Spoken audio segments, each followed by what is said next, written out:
Hi, John here for PlanetSafe Lubricants and AIM Lube. I'm talking with Skip, who's led the team on this particular project. We like to challenge our customers to find something extreme to see if AIM will work on it.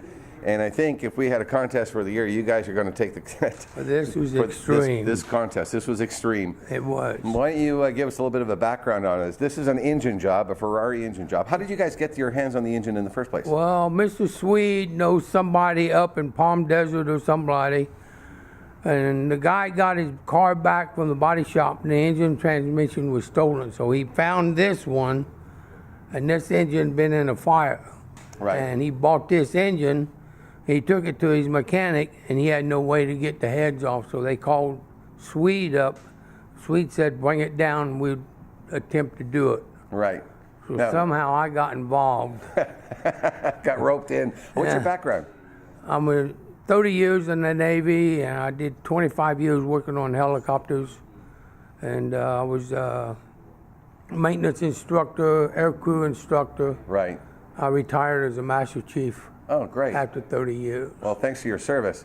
So but you're also quite the tooling guy, because that's what this job actually required. Because when we started, the first thing we did was, because the heads were so corroded on, right? They were corroded on, yeah. And there was just virtually, the other people failed. There's just no way you could see all the tooling marks where they tried prying and all of that. So the first thing that you guys did was you heated the one side. We did it two ways actually. On the first side of the heads, we'll show you in the picture here.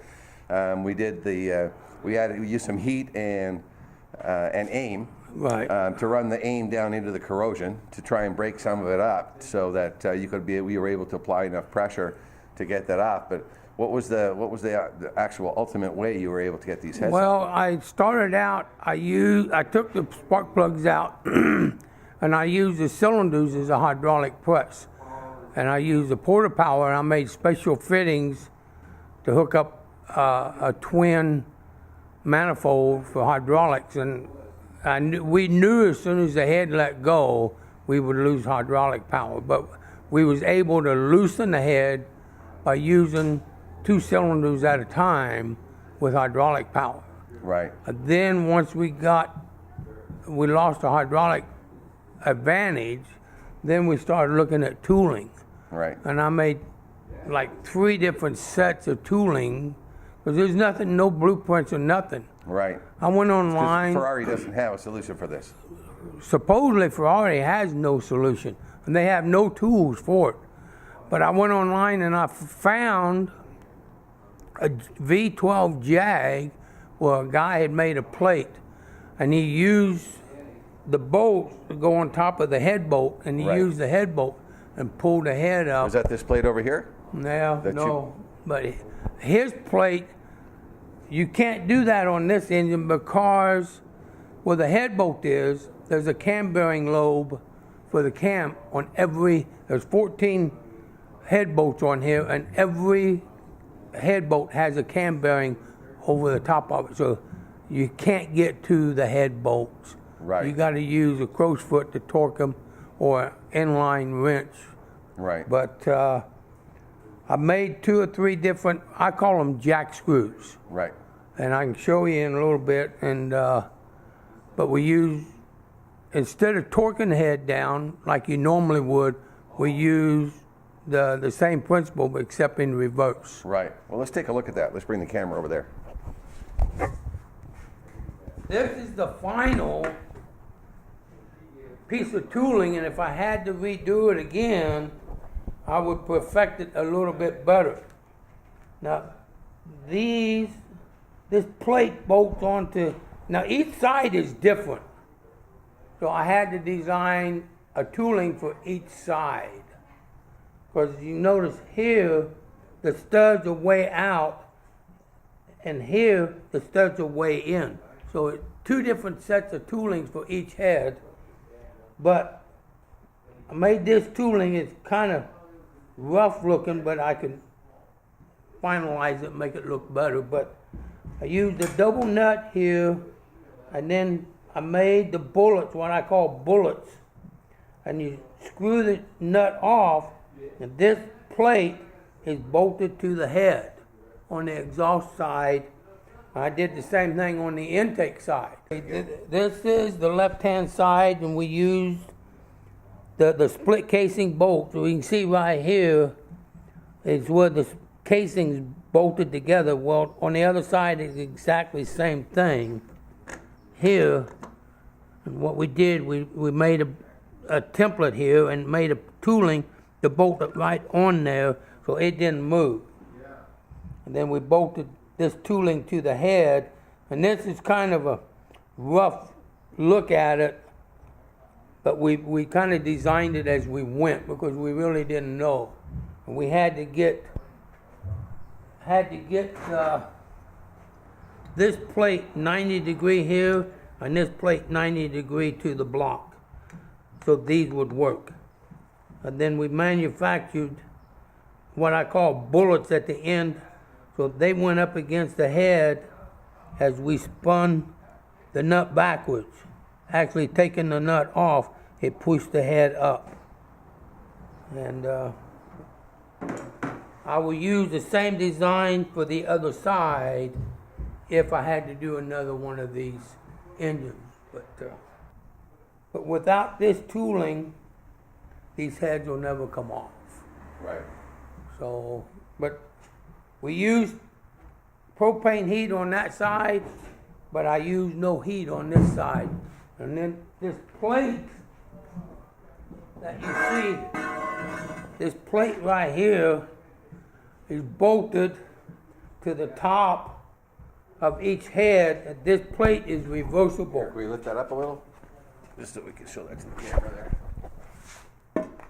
This plate is drilled and tapped so that it's reversible on either head because the bolt pattern is different.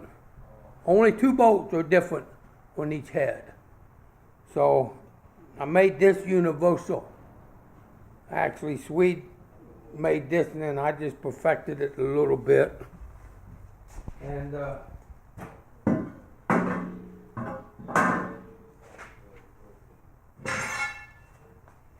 this is the intake side that I used.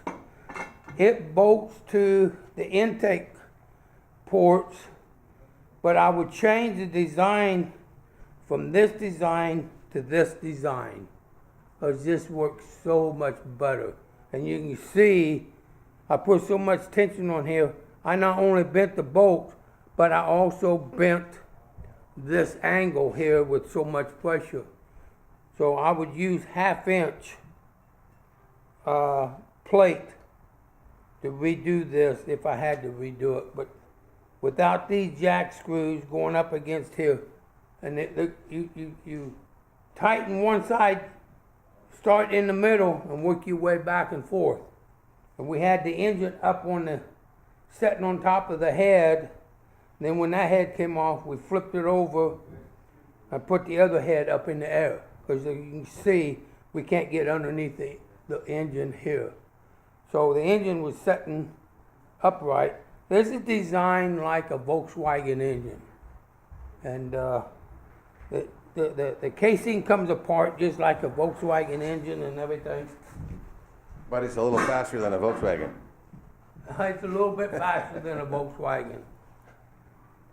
It's 12 cylinders, or what they call the flat 12. And it was in exotic Ferraris and race cars. But anytime, and this is not the only engine, anytime you got aluminum heads up against steel head bolts, you get galvanic corrosion in there, and then the corrosion grips is just like a vice grip. It holds on for dear life. So. How many tons of pressure did you use? Oh, I have no idea, but it took a lot. Right. Well, I was bending these, and I bent, well, you can see this was straight. And I bent it, and it was all reinforced, but we ended up getting this plate 90 degrees to the block, and this plate was 90 degrees to the block. And that's the key to both sides. You got to get your plate, your jacking point, 90 degrees to the block. Without that, you're gonna end up with the same problem that I had with the other one. Right, because there's an angle here. Well, there's an angle there, and I made gaskets to put in here, and we left these holes is to go in and get to the rod bolts. This is how you get to the nuts on the rods. Yeah, let's just hold this up. Show this up. Hold this up to the camera, so you can see the. Let's flip it this way a little bit, so you can see the angles. The angle of the. How you designed this so that angle would fit perfectly and give you that 90 degrees. He gave me the 90-degree parallel to the block for both plates, and that was the key. And I would work with, this is the first time I ever done it, so I was kind of flying by the seat of my britches on designing tooling. And like I said, this is about the third set of tooling that I've made. And we've been working 3 weeks on getting these heads off. Right. What's the value of this engine? I was told used engine is $30,000 and a new engine is $70,000, and the heads cost $5,000 a piece. Right. Just the head gasket. I looked it up, and it's $187 per head gasket. Right. That's a lot of money. It is.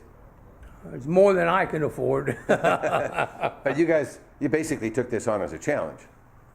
Swede did. Swede volunteered you. Oh yeah, Swede volunteered. So. You know what? This is absolutely terrific. And so what we're going to do is, given that you used a lot of AIM in the beginning on this process, we're going to give you a nice new bottle. Oh, thanks. For yourself there, okay? I appreciate that. All right. So, and I forgot, gift number 2. Yes, check this out. You are the first recipient, the very first recipient in the country of our brand new AIM weapons grade gun lube. Oh, okay. This is the best gun lube on the market. Okay. So play with that. But hey, congratulations to you and the team for this amazing job on this Ferrari engine. Yeah, I wasn't going to let it whip me. No, he wasn't. No. I wasn't going to let it whip me, but it's done. We saved it. Now they can overhaul it. It's going back into. I guess it's a pretty nice looking Ferrari. I bet it is. All right. Well, congrats again. Yeah, you're welcome. Great job. All right, thank you.